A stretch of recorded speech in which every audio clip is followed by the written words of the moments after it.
दंगल TV के total 8 serial की work top report of the week 42 के बारे में इस वीडियो में मैं आप लोगों को बताने वाली हूँ। 8 नंबर पोजीशन पर है कहानी पहले प्यार की।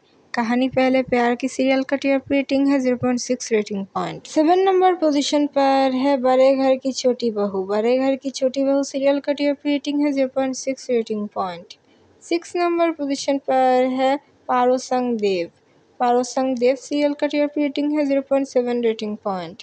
5 नंबर पोजीशन पर है पति ब्रह्मचारी। पति ब्रह्मचारी सीरियल का टॉप रेटिंग है 0.7 रेटिंग पॉइंट। 4 नंबर पोजीशन पर है रिम झिम। रिम झिम सीरियल का टॉप रेटिंग है 0.7 rating point. 3rd number position पर है झल्ली। झल्ली सीरियल का टॉप रेटिंग है 1.0 rating point. 2nd number position पर है मन अति सुंदर। मन अति सुंदर सीरियल का टॉप रेटिंग है 1.0 रेटिंग पॉइंट। और 1st नंबर पोजीशन पर है मन सुंदर। मन सुंदर सीरियल का टॉप रेटिंग है 1.1 रेटिंग पॉइंट। दंगल टीवी के और सीरियल में से कौन सी सीरियल है आपके फेवरेट, हमें कमेंट पर बताइए।